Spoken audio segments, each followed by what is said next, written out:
এভাবে কাউকে কাঁচা আমের চাটনি বানিয়ে খাওয়ালে বারবার খেতে চাবে। হ্যালো বন্ধুরা, আসসালামু আলাইকুম। উত্তরবঙ্গ রান্নাঘর থেকে স্বাগতম। আমি আজকে আপনাদের সঙ্গে কাঁচা আমের চাটনি রেসিপি শেয়ার করব। এভাবে কাঁচা আমের চাটনি বানিয়ে খেলে খুবই টেস্টি হয়ে থাকে। চলুন তাহলে কিভাবে বানিয়ে নেওয়া হয়েছে দেখানো যাক। আমি এখানে কাঁচা আম আগে থেকেই সেদ্ধ করে রেখেছি। আমগুলো একটু আধা পাকা ছিল, আমি ওটি পিউরি করে নিয়েছি। এখন এই চাটনি বানানোর জন্য একটি মশলা তৈরি করে নিব। এর জন্য 1 চামচ গোটা ধনিয়া, 1 চামচ কালো জিরা, 1 চামচ পাঁচফোড়ন, 1 চামচ জিরা, আর দিয়ে দিচ্ছি কয়েকটা গোলমরিচ। এখন এগুলোকে আমি একটু ভেজে নিব। আমার ভেজে নেওয়া হয়ে গিয়েছে। এই ফ্রাই প্যানে আমি 1/2 কাপ পরিমাণ সরিষার তেল দিয়ে দিচ্ছি। এখন দিয়ে দিচ্ছি একটা তেজপাতা, এখন দিয়ে দিচ্ছি 3টা দারুচিনি, 3টা ছোট এলাচ, 2-3টা গোলমরিচ এবং লং, আর একটি বড় এলাচ, আর দিয়ে দিচ্ছি 3টি শুকনা মরিচ। এখন দিয়ে দিচ্ছি 1 চামচ পাঁচফোড়ন। এগুলোকে একটু ভেজে নিব। আমার ভেজে নেওয়া হয়ে গিয়েছে। এখন আমি যে আমের পিউরিটা করেছিলাম ওইটি দিয়ে দিচ্ছি।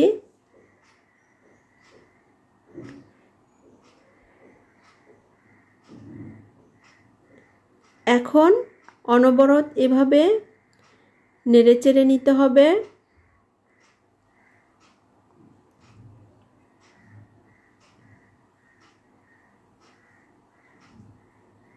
এখন দিয়ে দিচ্ছি 1/2 চামচ লবণ, 1/2 চামচ শুকনো মরিচের গুঁড়ো, আর যে মশলাটা আমি তৈরি করেছিলাম ওই মশলাটা দিয়ে দিচ্ছি। এখন খুব ভালো করে মিশিয়ে নিব।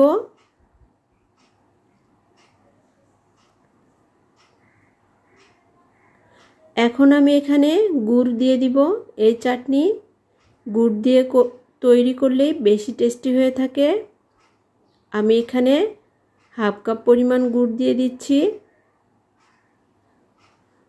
এই চাটনি চিনি দিয়েও করতে পারেন, তবে গুড় দিয়ে করলেই বেশি টেস্টি হয়ে থাকে।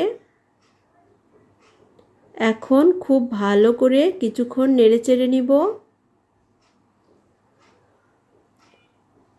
দেখুন বন্ধুরা, কত সুন্দর একটি কালার চলে এসেছে।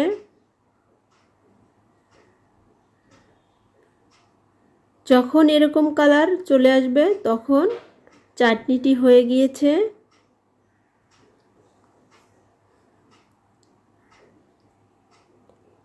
এখন আমি আরও একটু মশলা দিয়ে দিচ্ছি, যে মশলাটি আমি তৈরি করেছিলাম।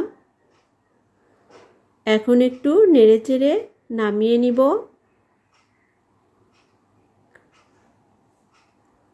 কত সহজভাবে আমার এই রেসিপিটি হয়ে গেল। এখন আমি একটি প্লেটে নামিয়ে নিচ্ছি। আপনারা অবশ্যই এভাবে ট্রাই করবেন এই চাটনি বানিয়ে খাওয়ার জন্য। এতটাই মজার হয়ে থাকে, এতটাই টেস্টি হয়ে থাকে, বানিয়ে খেলেই বুঝতে পারবেন।